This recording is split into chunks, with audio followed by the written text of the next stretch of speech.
నమస్కారం. బొజ్జ భిక్షమయ్య యూట్యూబ్ ఛానల్కు స్వాగతం.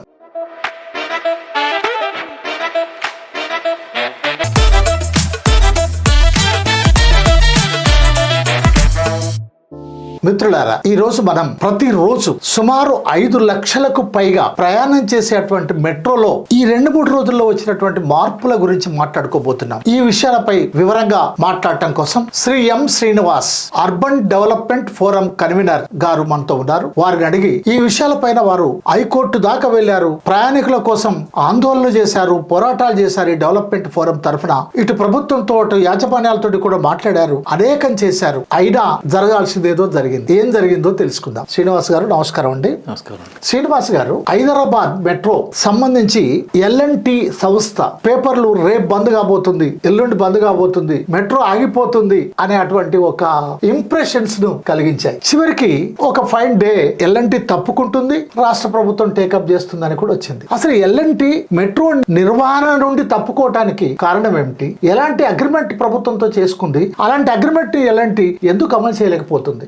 ఎల్ఎన్టీ సంస్థ వాళ్ళు చెప్పిన ఆర్గ్యుమెంట్ ఏంటంటే, మేము ఆర్థికంగా చాలా ఇబ్బందుల్లో ఉన్నాం, ఈ నష్టాలకు కారణం రాష్ట్ర ప్రభుత్వం ఇవ్వాల్సిన నిధులు దాదాపు ఒక 5,000 కోట్లు ఇవ్వాలి, వాళ్ళు ఇవ్వలేదు. సెంట్రల్ గవర్నమెంట్ ఒక 258 కోట్లు ఇవ్వాలి, వాళ్ళు ఇవ్వలేదు. రెండోది, మేము కరోనా సందర్భంగా చాలా నష్టాల పాలైనాం. అదే రకంగా మేము కొంత ఒక 3,000 కోట్లు మాకు లోన్ అడిగాం, కరోనా సందర్భంగా వచ్చినట్టు నష్టాలకి సాఫ్ట్ లోన్ ఇవ్వమన్నాం. అది ఆ రకంగా కూడా రాష్ట్ర ప్రభుత్వం సహకరించలేదు. కాబట్టి అన్నిటి కారణాల రీతే ఇబ్బందులు ఉన్నాం. మేము ఇంకా ఈ ప్రాజెక్ట్ మేము కొనసాగించలేం. సెంట్రల్ గవర్నమెంట్ కానీ స్టేట్ గవర్నమెంట్ మీరు ఎవరైనా నడుపుకుంటే మాకు అభ్యంతరం లేదు. రెండోది, మెట్రో రైల్ కొత్తగా ఎక్స్పాన్షన్ కొత్త ఫేజ్లు టేకప్ చేస్తున్నారు, మేము అందులో కూడా భాగస్వామ్యం కాలేము, మా పరిస్థితి ఆ రకంగా ఉంది అని వాళ్ళు చెప్తున్న ఆర్గ్యుమెంట్. సో వాళ్ళు తప్పుకోవడానికి నష్టాలు వచ్చింది వాస్తవం, కానీ నష్టాలకి ప్రభుత్వం తీసుకున్న వైఖరి వల్ల జరిగిన నష్టం కాదు. అది వాళ్ళు అనుసరించినటువంటి మోడల్. మేము రియల్ ఎస్టేట్ మోడల్లో మెట్రో రైల్ నడుపుతాం అన్నారు. రియల్ ఎస్టేట్ మోడల్ అంటే అసలు మెట్రో రైలు నడపడానికి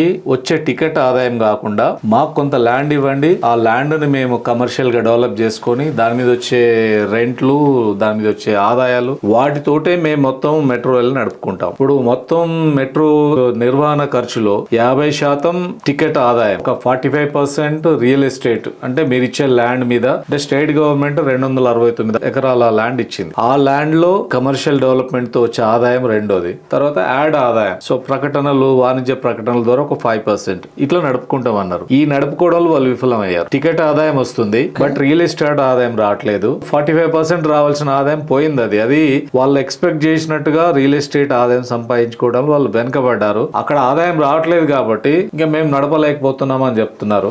ఎందుకు రియల్ ఎస్టేట్ దెబ్బతిన్నదా, లేక రియల్ ఎస్టేట్ వాళ్ళు ఎందుకు ముందుకు రాలేదు? వాళ్ళు చెప్తుంది ఏంటంటే, రియల్ ఎస్టేట్ ఒకటేమో మేము ఆ రోజు ఎక్స్పెక్ట్ చేసినంత రియల్ ఎస్టేట్ ఇప్పుడు లేదని, రెండోది రియల్ ఎస్టేట్ డెవలప్ చేయాలని అంటే దాన్ని వీళ్ళు ఇన్వెస్ట్మెంట్ కూడా చేయాలి. కొన్ని మాల్స్ కట్టారు, ఒక 4-5 మాల్స్ కట్టుకున్నారు. 4-5 మాల్సే కాదుగా, మీకు ఇచ్చిన 270 ఎకరాలు చాలా కట్టాలి, దానికి ఇన్వెస్ట్మెంట్ చేయాలి. వీళ్ళు ఇన్వెస్ట్మెంట్ చేయలేదు. ఇన్వెస్ట్మెంట్ చేయకపోతే మీ మోడల్ ని మీరు ఫెయిల్ అయితే అది నష్టం ఏదో ప్రభుత్వం చేసిందని మేము ఎత్తేస్తామని అంటే ఇది అగ్రిమెంట్ కు ఉల్లంఘించడమే. మీకు అన్ని రకాలుగా రాష్ట్ర ప్రభుత్వం 3,000 కోట్ల రూపాయలు ఖర్చు పెట్టింది ఈ మొత్తం మెట్రో కొత్త ఫస్ట్ ఫేజ్ పూర్తి చేయడానికి. సెంట్రల్ గవర్నమెంట్ 1,200 కోట్లు వయబిలిటీ గ్యాప్ ఫండ్ కింద ఇచ్చింది. అంటే కొత్తగా మెట్రో రైల్ అనే దాన్ని ఇప్పటి వరకు దేశంలో అంతటా గవర్నమెంటే నడుపుతుంది. ఇక్కడ హైదరాబాద్ ఒక్కటి మాత్రమే ప్రైవేట్ కంపెనీకి పీపీపీ మోడల్లో దీన్ని నడుపుతున్నారు. ఇక్కడ ఏదైనా తేడా వస్తే, ఏదైనా ఇబ్బంది వస్తే ఎలా అని మొదటే ప్రశ్న వచ్చింది. మేము ఆర్థికంగా వయబిలిటీ లేకపోతే ఎట్లా అంటే, వయబిలిటీ గ్యాప్ ఫండ్ కింద సెంట్రల్ గవర్నమెంట్ 1,458 కోట్లు ఇవ్వడం అంగీకరించి 1,200 కోట్లు ఇచ్చేసింది. ఇంకొక 258 కోట్లు ఇవ్వలేదు. ఎందుకు ఇవ్వలేదు అని అంటే,